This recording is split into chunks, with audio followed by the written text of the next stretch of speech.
إلهي لست للفردوس أهلا. Assalamualaikum warahmatullahi wabarakatuh. Para pendengar, para peminat kuliah subuh yang berbahagia, soal-soal hidup dan kehidupan kekal yang kita sebutkan sekali 2 minggu di dalam pengajian tasawuf ini belum habis. Dalam keterangan yang telah lalu kita melihat bahwasanya kepada kita telah diberitahukan bahwa hidup yang di belakang ini itulah hidup yang sebenarnya. Segala kesungguhan kita di dalam kehidupan yang sekarang, kegiatan, inisiatif, kreatif, dan segala macamnya itu, kita tujukan dalam umur yang pendek ini, dalam masa yang sedikit ini. Kita sanggup memikul beban bagaimanapun beratnya. Kita sanggup payah, lelah, penat, sukar. Karena ada yang kita harapkan, yaitu kehidupan yang sejati tadi. Ilmu dan amalan, usaha dan kerja hanya alat untuk mencapai kebahagiaan hidup yang akan datang itu. Hidup dimulai apabila nafas sudah berhenti. Alangkah ganjilnya perkataan itu. Hidup dimulai apabila nafas sudah berhenti. Yang sebelum itu apa? Hidup itu hanya khayal.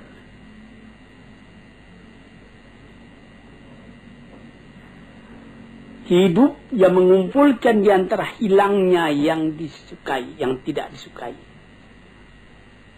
Hasilnya tercapai apa yang dicintai. Kesucian. Kita tidak pernah kehilangan yang dicintai itu. Ketentraman, kesenangan, kebahagiaan. Itu yang dituju. Hasilnya ilmu dengan kehidupan yang demikian, tidak ada kabar yang lain yang kita terima melainkan kabar dari Tuhan. Yang disampaikan dari tangan pertama dari orang yang paling sempurna akhlaknya, paling luas ilmunya, paling benar katanya, yaitu Nabi SAW dan nabi-nabi yang dahulu dari dia. Sejak dari Nabi Adam, Idris, Nuh, Ibrahim, Ismail, Ishak, Yakub, sampai kepada Yusuf, sampai kepada Musa, sampai kepada Isa, sampai kepada Daud dan Sulaiman dan lain-lain. Nadanya sama. Mengatakan hidup yang sekarang ini baru khayal, hidup yang sejati nanti.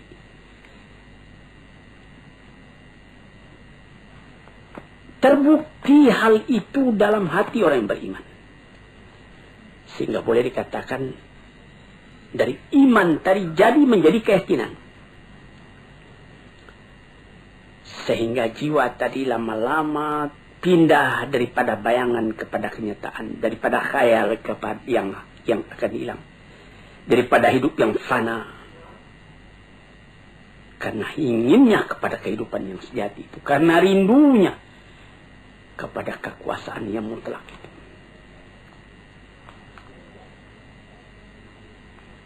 Kerinduan itulah yang menimbulkan nilai kepada hidup yang sekarang. Karena pada hidup yang sekarang ditentukan kebahagiaan hidup yang akan datang itu.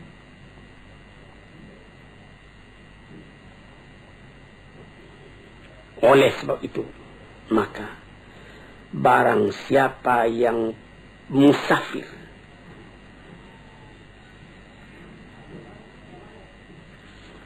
menuju kepada kehidupan yang bahagia itu, dia tidak merasakan lagi bagaimana pahitnya jalan yang ditempuh.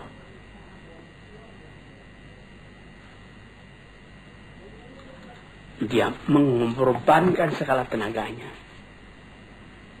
memandang ringan segala yang berat, dengan cinta, dengan rida, dengan hati lapang, terus berjalan. Ya, kadang-kadang karena capek berhenti, tapi dia tahu perjalanan ini belum selesai. Banyak berhenti, lama baru sampai, katanya.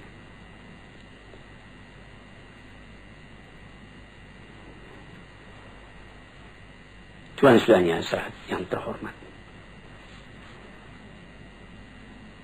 orang yang tidak melihat ini, tidak sampai kepercayaannya kepada ini, adalah orang yang tidak mempunyai ketenangan di dalam kehidupan. Dia lekas putus asa. Ada orang-orang filsafat yang mengatakan, hidup ini, katanya, ialah meminta kepuasan. Ini ada yang disebutkan di dalam falsafah modern, eksistensialisme. Mengakui adanya wujud. Sesudah wujud, tidak ada lagi. Itu kesempatan ketika wujud, ketika ada itu lepaskan.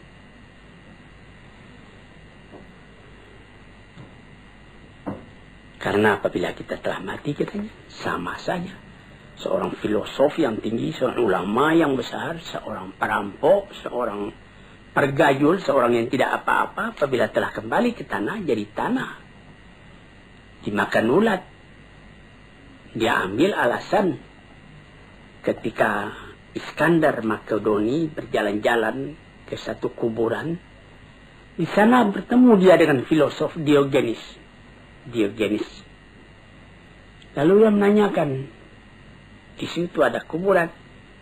Raja Iskandar Makedoni menanyakan, Tuan, mengapa Tuan di sini? Dia bilang, saya sedang menggali-gali kubur.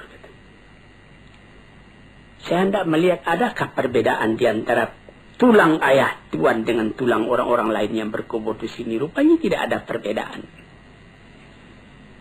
Karena katanya kata filsafat, orang enak membaca. Jadi orang-orang filosof yang begitu, dia percaya kalau sesudah mati tidak ada perbedaan lagi. Tulang sama-sama putih, tanah sama-sama hancur, sama-sama dimakan ulat, habis perkara. Sampai disyairkan oleh ahli-ahli syair, innamal aisyu fi bahimiyatil ladzah wa ma yaqulul falsafi. Hidup itu ialah menurutkan kepuasan, ladzah, kepuasan. Segala yang ada ini, katanya, yang penting puas. Puas makan, puas minum, puas bersanggama dan lain-lain sebagainya. Piala dari kematian menyamakan antara orang pandai dengan orang bodoh. Orang-orang yang bodoh itu di bawah bumi sama kedudukan dengan orang filosof. Kalau engkau masih ragu, coba tanyai bumi itu. Apa perkataannya? Perkataan begini adalah simbol dari orang yang mu'anid, yang menentang agama, menentang akal. Perasaan yang seperti ini dari akal juga, tapi akal yang dipenuhi oleh nafsu. Bukan akal yang kembali kepada kemurniannya, kepada fitrahnya. Akal yang jauh daripada iman dan hikmah. Cobalah, hai Malang,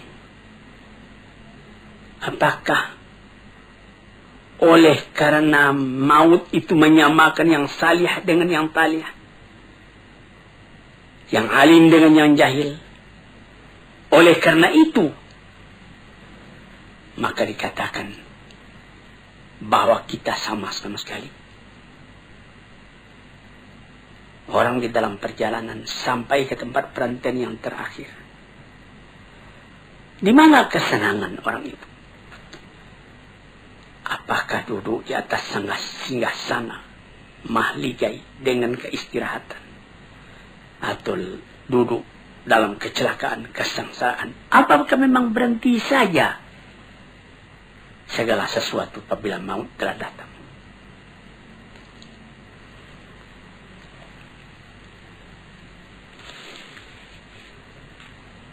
Tanyakan katanya kepada bumi, kata At-Sa'ir tadi.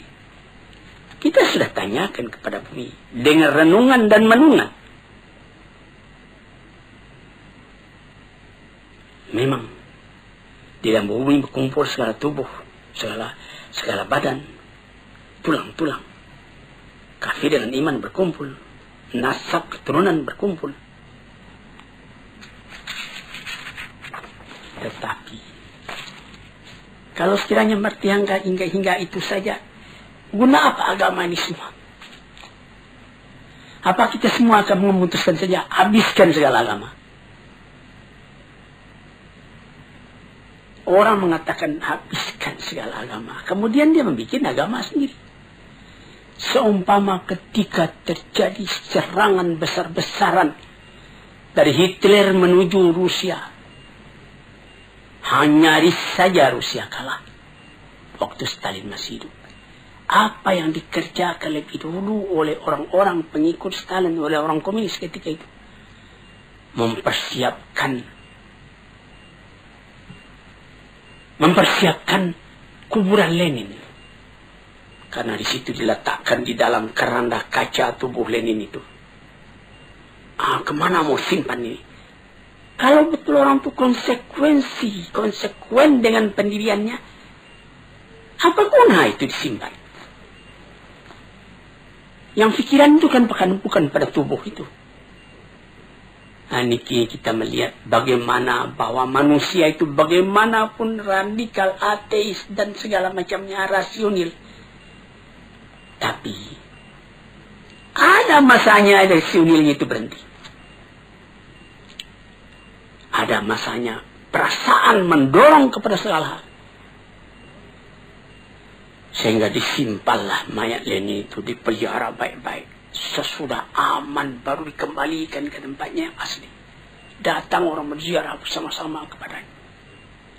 Padahal kalau ditanya kepada mereka, mereka akan mengatakan sesudah mati itu sudah sama saja antara Lenin dengan pergajul, dengan perampok, dan lain-lain sebagainya.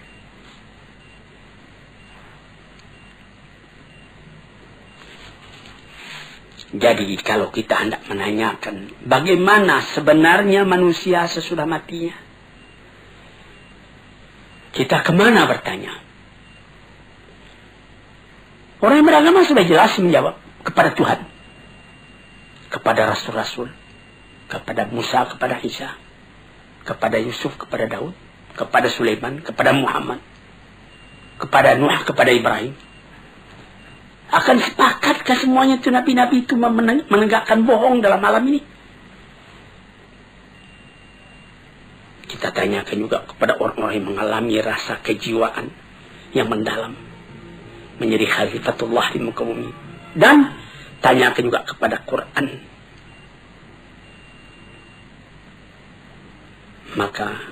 Dan tanyakan juga kepada orang-orang yang telah berpengalaman. Tanyai ilmu, tanyai iman. Sama sekali itu adalah saksi yang dapat diterima. Tanyai akal, tanyai fitrah murni. Dalam Al-Quran dikatakan, Am hasibal ladhina jatarahu sayyiati an naj'alahum kalladhina amanu wa amilus salihati sawa'an mahyahum wa mamatum sa'a ma yahkumun. Apakah menyangka orang-orang yang telah berbuat jahat dalam alam ini akan disamakan saja kedudukan mereka dengan orang yang beriman dan amal salih? Sama hidupnya dan sama matinya. Itulah satu perhitungan yang salah. Yang dapat menyangka demikian cuma orang yang bodoh atau orang mengingkari rasa jiwa di dalam. Sebab itu, maka Seorang ahli fikir Eropa, Oswald Spengler, mengatakan orang yang bersorak, mengatakan dia tidak percaya akan adanya hari kemudian itu. Bersorak karena dia melawan kepada rasa dari hatinya sendiri. Maka memandang kepada soal itu terbagi dua. Ada orang yang memandang kepada ilal asya, kepada sesuatu. Dan ada orang yang memandang pada sesuatu, antara kepada dengan pada lain. Ada orang yang memandang kepada sesuatu, ada orang yang memandang pada sesuatu.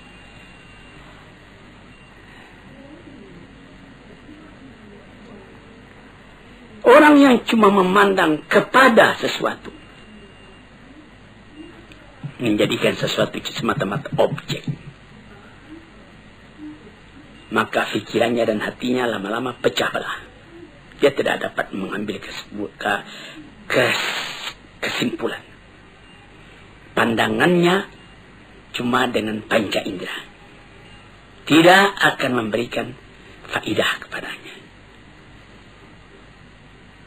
Li'annahu lima faqad al-ikhtiyar awalan fa innahu faqad al-ikhtiyar thaniyan.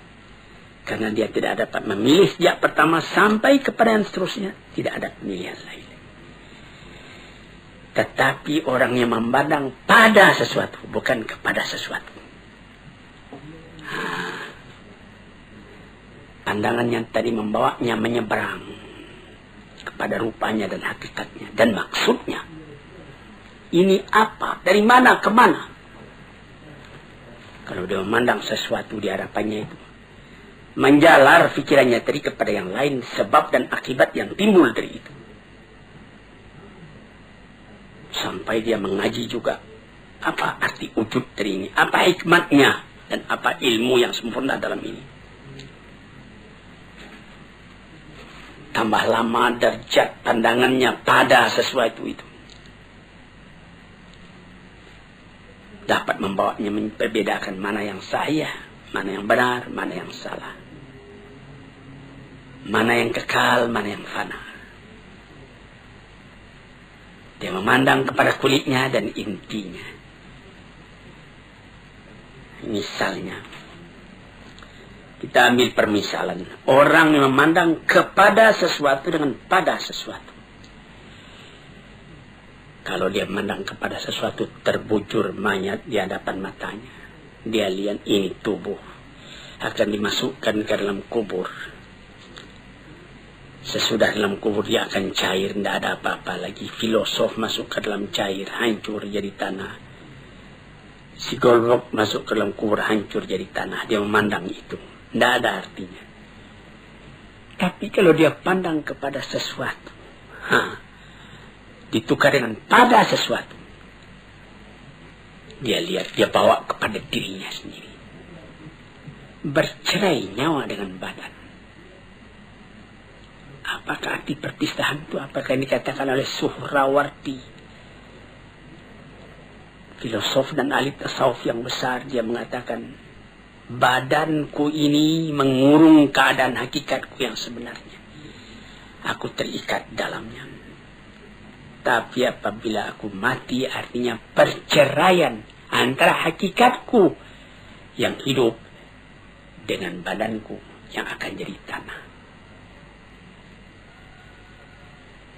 Aku tidak mengenal mati.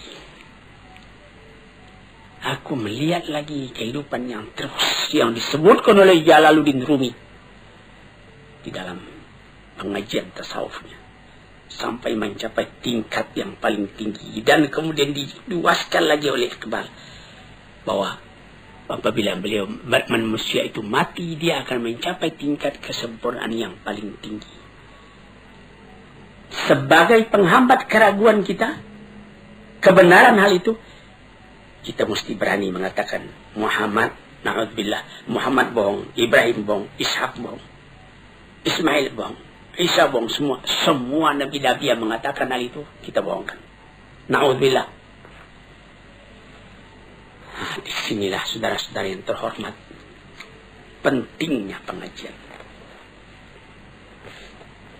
Kalau kita telah tahu bahwa dunia ini adalah jalan, jembatan untuk menuju penyeberangan yang luas, yang kekal, tentu kita akan menyediakan bakalan untuk itu. Dia tidak akan kekal di sini. Dia akan meneruskan perjalanan kepada tempat yang lain, tempat yang kekal, tempat tinggal. Manusia dipanggil ke sana, dan mesti sampai ke sana dengan persiapan hidup yang sekarang ini, mengerjakan yang merintahkan Allah, menghentikan apa yang dilarang, yang disampaikan oleh nabi-nabi dengan isyarat, dengan bukti.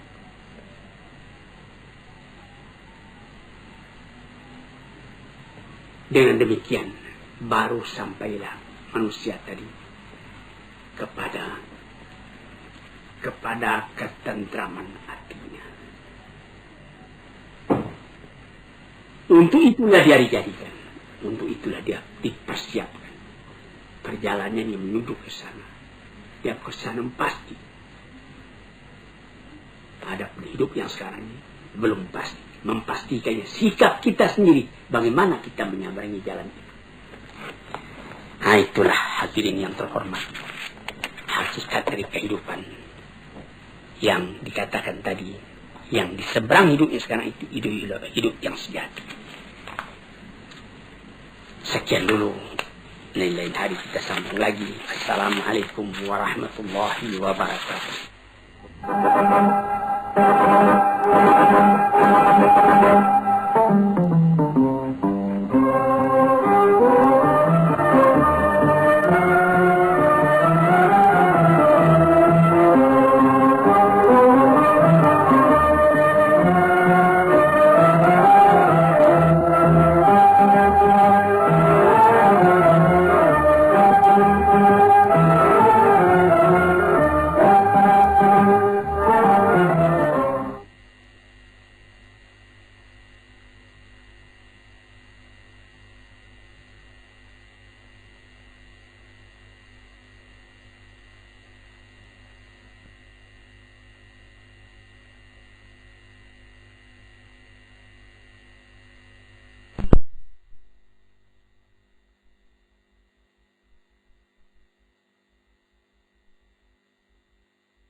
Assalamualaikum warahmatullahi wabarakatuh. Hadirin, selamat mendengarkan radio kita ini. Sekarang kita akan masuk membicarakan lagi tentang martabat kehidupan, bagian yang akhir daripada keterangan tentang hidup itu. Hidup yang kekal, yang menjadi tujuan dari segala kita yang hidup ini.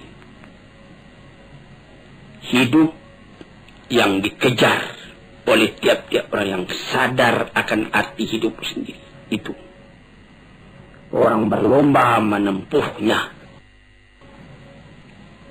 Itu ialah hidup sesudah mati.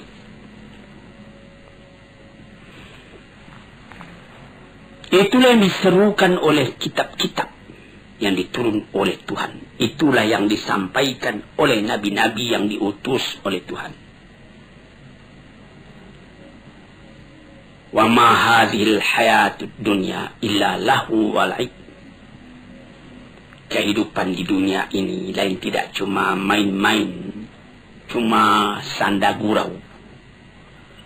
Wa inna daral akhirat alahiyal hayawan law kanu ya'lamun. Hidup di akhirat itulah hidup yang sejati kalau sekiranya kita fikirkan dan kita ketahui, direnungkan betul-betul.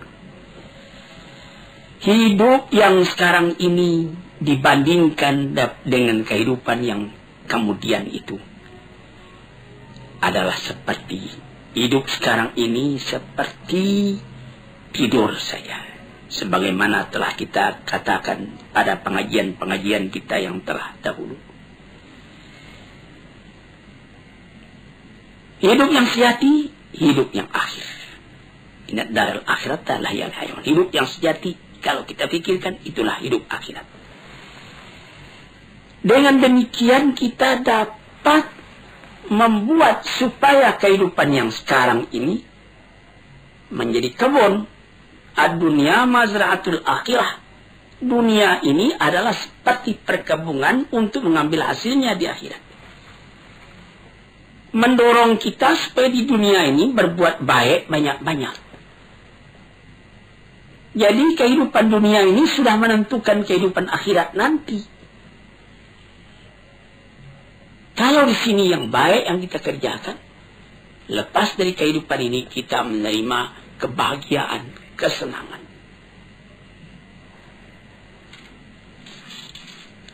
Nabi Muhammad sallallahu alaihi wasallam pernah memisalkan.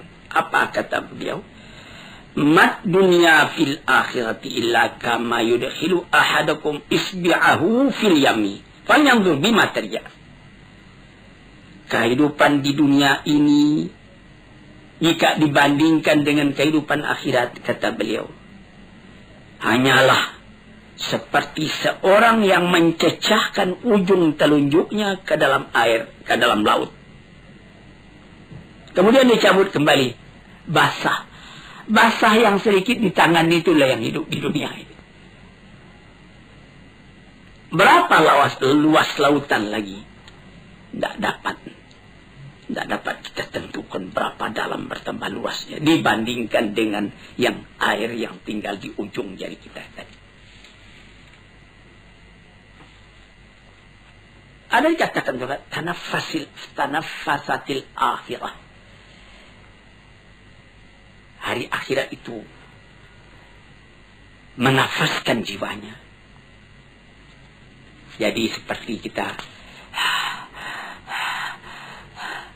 satu di antara nafas itu yang sekian ribu kali kita nafaskan siang dan malam selama hidup kita. Satu kali kehidupan itu ada nafasnya. Seumpama itulah bilangan dunia ini dibandingkan dengan akhirat yang akan kita dapati. Berapa ribu kali sehari. Begitu. Yang sekali itu, itulah hidup. Hidup yang sekarang ini. Maka orang yang pandai memakaikannya, nafas yang sejenak itu dapat dipakainya dengan baik. Dan dia beramal menurut itu. Atau dia menukikkan dirinya masuk ke dalam air lautan sehingga basah ujung jarinya. Itulah bagaimana cara membasahi, bagaimana cara bernafas. Pikirkanlah apabila kehidupan orang yang beriman, orang yang beramal salih di dunia ini merasa lapang, merasa bahagia, merasa tentram. Apa jadinya kalau sekiranya dia telah lepas daripada penjara dunia ini? Bercerai nyawa dengan badan dia masuk ke alam barzakh. Apa perasaan pada waktu itu? Pada lahirnya kelihatan tubuh dimasukkan ke dalam bumi. Asal tanah pulang ke tanah, air pulang ke air. Tapi yang roh itu terlepas dari ikatannya. Seperti kata Suhrawardi, seorang sufi yang besar. Seperti burung di dalam sangkar, dia berkicau, dia ingin keluar. Kemudian sangkar terbuka, burung pun terbang. Sangkar kosong, burung bernyanyi di tempat yang luas. Demikianlah roh apabila keluar dari badan. Setelah mendapat kelapangan di alam barzakh, bagaimana lagi kehadapan di Darun Naim? Di negeri yang indah. Di tempat permakaman yang tidak akan hilang. Apalagi dikatakan bahwa yang jadi inti kebahagiaan di dalam surga Jannatul Naim itu ialah melihat wajah Tuhan. Wujuhu yawma idzin nadhirah muka pada waktu itu berseri-seri. Ila rabbiha nadhirah. Karena pada hari itu kita dapat memandang Tuhan. Tidak ada kebahagiaan yang lebih tinggi daripada itu. Sehingga pernah ditanyakan orang kepada Rabi'atul Adawiyah, bagaimana pandangan Tuhan tentang neraka, tentang surga. Pandangan saya cuma satu, memandang wajah Allah. Dimanapun aku ditempatkan, aku dapat memandang wajah Allah. Itu 1000 kali lebih daripada surga. Sesudah melihat wajah Tuhan, kebahagiaan pagi, kebahagiaan sore, mendengar seruan panggilan dari Tuhan. Kemudian timbullah tanya, ma sababu takhallufin an nafsi antara bihadil hayat allati la khatara laha.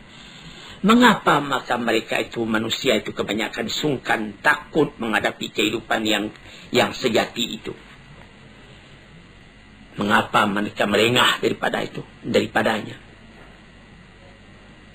Mengapa maka kehidupan yang ini saja yang diingini orang, kehidupan dunia ini? Mendaki menurun, kepayahan, bertambah tua, rambut pun jadi putih, gigi pun jadi gugur. Padahal dia cuma seperti khayal, seperti bayangan saja.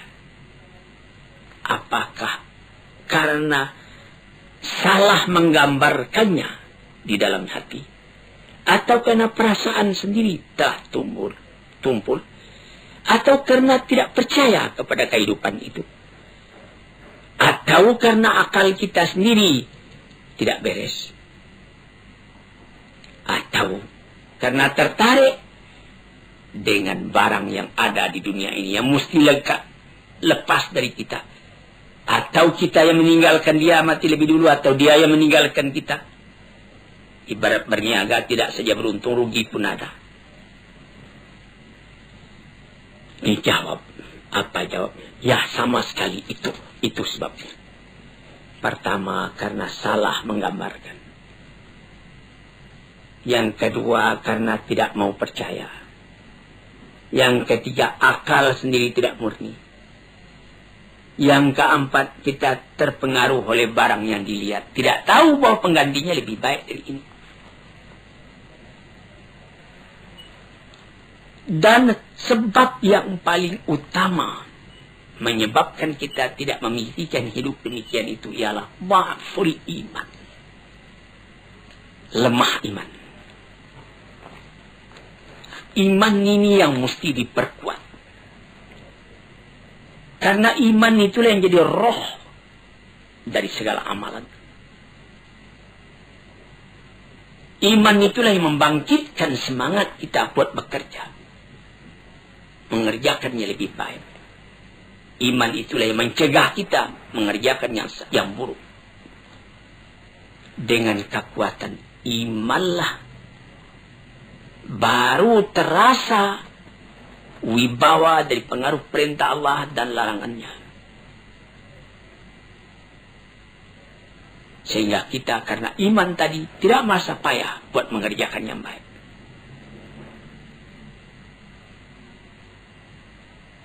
Itu. Maka apabila kuat iman, kuatlah kerinduan kepada hidup yang demikian itu. Dan sangatlah hati kita rasa didorong oleh iman. Buat beramal karena ingat akan hari itu. Hadirin para pendengar yang terhormat. Iman kepada kehidupan yang akhir itu bukan artinya kita menolak hidup. Bukan menyuruh kita cuma sembahyang saja dari pagi sampai sore, sampai petang, sampai malam, sehingga tidak tidur lagi. Bukan. Apabila kita bekerja, misalnya bekerja di kantor, bekerja di ladang, bekerja berniaga, pasangkala itu dengan iman, itu nanti menjadi amal juga buat persediaan kita menghadapi akhirat esok. Misalnya, orang menjadi pegawai negeri. dipasangnya diat dari hati. Saya menjadi pegawai ini supaya saya dapat menservis kepada masyarakat dengan baik. Mencari harta yang halal untuk pembelanjaan rumah tangga saya, untuk menyekolahkan anak saya. Biar sedikit, asal amal saya itu amal yang salih. Jadi bekerja di kantor itu pun menjadi amal yang salih. Menjadi pangkal kebahagiaan pada hidup yang kekal nanti itu, hidup yang sejati itu. Kita mencari makan, berniaga di kota, di pasar. Itu pekerjaan duniawi, tapi pasanglah niat. Mengapa engkau mencari makan? Karena ada perintah Tuhan di dalam Al-Quran. Kulu min tayyibati ma razaqnakum, makanlah oleh kamu segala yang baik rezeki yang kami berikan kepada kamu. Dengan kata kulu ada perintah, makanlah. Maka segala usaha mencari makan tadi, karena berdasar kepada ayat itu, kita pun berusahalah mencari makan dengan niat yang begitu, sehingga dia menjadi amal kita yang kekal buat akhirat. Atau seperti menjadi saudagar. Apa kata Nabi? At-tajrus saduqu fi zumrati syuhada'i yaumal qiyamah. Orang saudagar yang jujur, tempatnya sama dengan tempat orang yang mati syahid di hari kiamat. Jujur. Ucapannya mudah betul. Tetapi dalam prakteknya, menegakkan kejujuran itu juga satu pengorbanan. Tetapi itu suatu alat untuk membahagiakan kita pada hari akhirat tadi. Atau yang lain-lain. Di dalam Al-Quran banyak perintah. Kulu min samarihi, makanlah buah-buahan itu. Jadi kita disuruh bertanam supaya dapat melaksanakan itu. Famshu fi manakibiha wa kulu min rizqih, berjalanlah di atas dataran bumi, injak bahu bumi itu, makanlah rezeki yang tetapi dari bumi. Jadi segala amalan kita bukanlah artinya saya tidak mau lagi mencari makan, saya mau salih saja. Tidak salih namanya itu. Itulah maksud perkataan Rasulullah, ad-dunya mazra'atul akhirah. Dunia itu adalah satu mazra'ah, satu kebun yang akan kita ambil hasilnya nanti di akhirat. Sebab yang kedua menjadikan kita lengah, tidak ingat itu, kita pandang hidup itu cuma yang sekarang ini juga. Karena kelalaian sudah masuk ke hati kita. Lalai itu sama dengan tidur. Lalai, rafalah hati kita, itu tidur hati. Sebab itu banyak kita lihat orang yang matanya nyalang, tapi hatinya tidur. Lain dengan Nabi. Matanya tidur, tapi hatinya nyalang. Yanamu ainuhu wala tanamu qalbuhu. Matanya tertidur, tapi hatinya tidak. Terbalik dengan kita.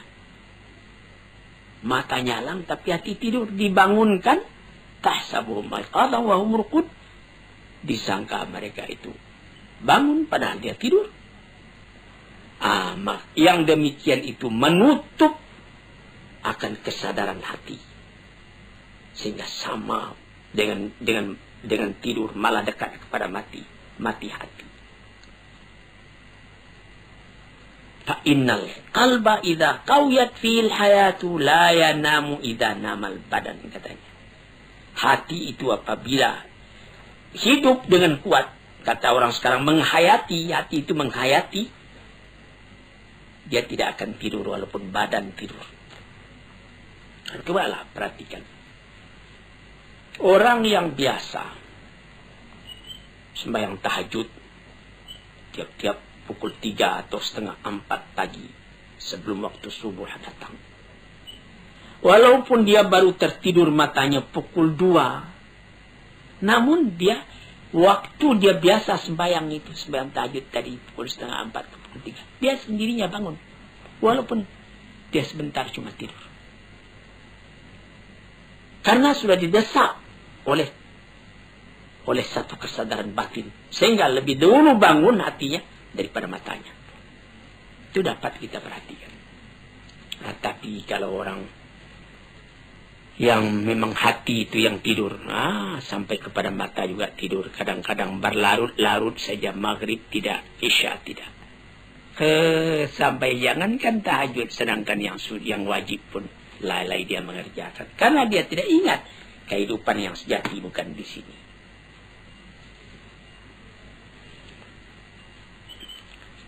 Oleh sebab itu maka hidup yang sempurna itu telah dituntunkan oleh Nabi kita Sallallahu Alaihi Wasallam. Bagaimana? Waliman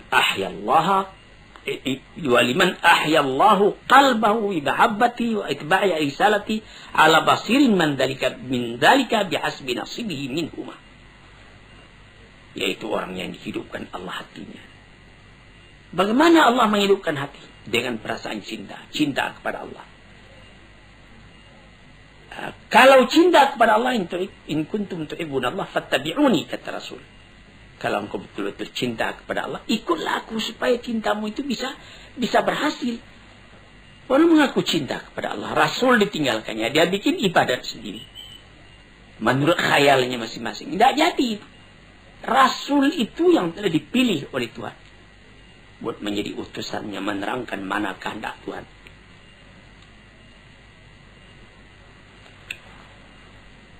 Maka kelalaian atau kesadaran, keduanya itu ada dalam panca indera kita, ada dalam akal dan hati kita. Kesadaran hati atau kelalaian hati sama juga dengan kesadaran badan atau kelalaian badan.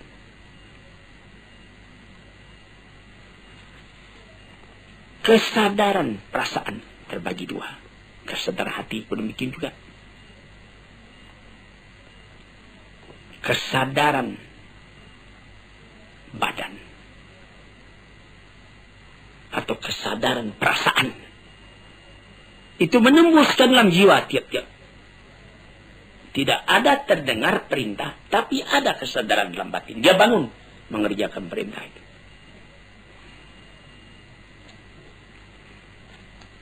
Sebab itu maka apa saja pekerjaan yang kita kerjakan haruslah ada kesadaran. Orang dalam kata-kata sekarang ini, kata modern sekarang ini, menghayati. Orang bisa ya bangun pagi, bayang, subuh, 2 rakaat, buka pintu, keluar, kamar mandi.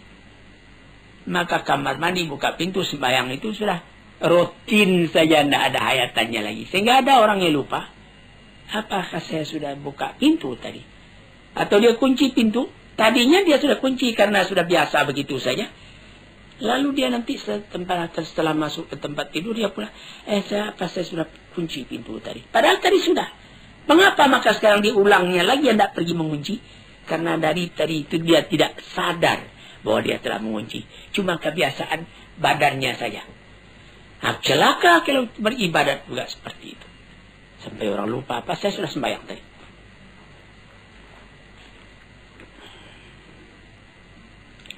Hadirin yang terhormat, saya rasa untuk keterangan pada hari ini cukup sekian. Moga-moga Allah memberikan ketenangan dalam pikiran kita, sehingga kita simpulkan kehidupan yang sejati itu. Itulah yang tujuan daripada perjalanan kita di dunia ini. Assalamualaikum warahmatullahi wabarakatuh.